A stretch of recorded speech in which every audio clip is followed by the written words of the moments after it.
Welcome to MMO Grinder's Sidequest, where I take a look at early open or closed betas, subscription trials, and simpler titles, giving you a quick first impression. Today I'll be looking at Skyforge, a 3D fantasy action MMO created by the people who brought you Allods Online? Oh boy. Regardless of what game came before, Skyforge is a joint venture between the Allods Team and American developer Obsidian Entertainment, and there's a lot of high hopes for this one. When a common critique of MMOs usually contains, if you're constantly immune from permanent death and able to influence the world on such a massive scale, wouldn't that make you a god? Skyforge heard this and said, sure, why not? Yes, in Skyforge you awaken to the world of Alien, a world where anyone born can become immortal and transcend to godhood. Sound interesting? Let's begin. The graphics in this game are rather nice to look at. It blends a traditional fantasy aesthetic with modern day and sci-fi elements, making this one of the more uniquely designed settings, as the look all makes sense within the game's context, but might have some people initially confused. I haven't had much problems running it on my PC, though I've run in the occasional frame rate hiccup, and the game seems to have a rough time moving in and out of full-screen menu systems. In fact, the UI takes quite a bit of getting used to. Something about it causes an odd disconnect, and I found it originally very difficult to get myself immersed in the game. It just made me very aware that I was controlling a character on the screen, and it all comes across as quite a bit cluttered. You do get used to it after a while though, but I was hardly the only person in Grindstone who felt like this at first. The music holds its own well enough, and I remember getting into some of the combat themes, but it rarely stands out for me at the moment. Perhaps in time I'd better settle into the tracks, but nothing about it really goes out of the norm for high fantasy. Voice acting is plentiful, but rather rough in many spots, and the subtitles rarely match the words being spoken on screen, which is painfully distracting. The game is easy enough to grasp at first. A short tutorial will have you playing a specific class before being able to choose from a few others, and getting even more unlocked as times go on.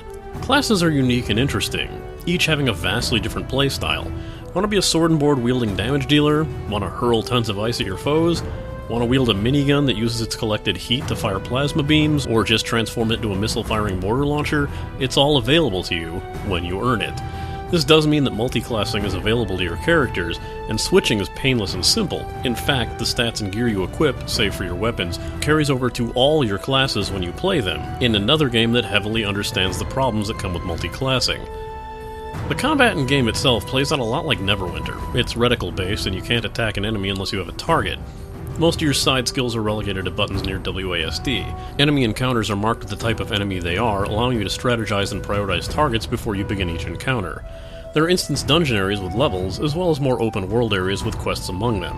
Even boss fights are heavily mechanics-based, forcing you to think on the fly with each new encounter. Unlike Neverwinter, you don't have levels. You gain something called Prestige, which is similar to an MMO mechanic called Gear Score, except it's not entirely tied to your gear, and can also be increased by unlocking class progression. There's a rather massive and intimidating skill web that dictates both your level and your unlocked classes. Think Path of Exile. With the web comes a heavy token grind, which takes a bit of the wind out of our sails, as there will be plenty of times you won't be able to advance on your particular path because you don't have the right color of gems, or you'll be forced to gain enough prestige before the game will let you continue on with the story. Couple this with the arbitrary weekly limits on gaining these tokens, and you might see a potential problem forming.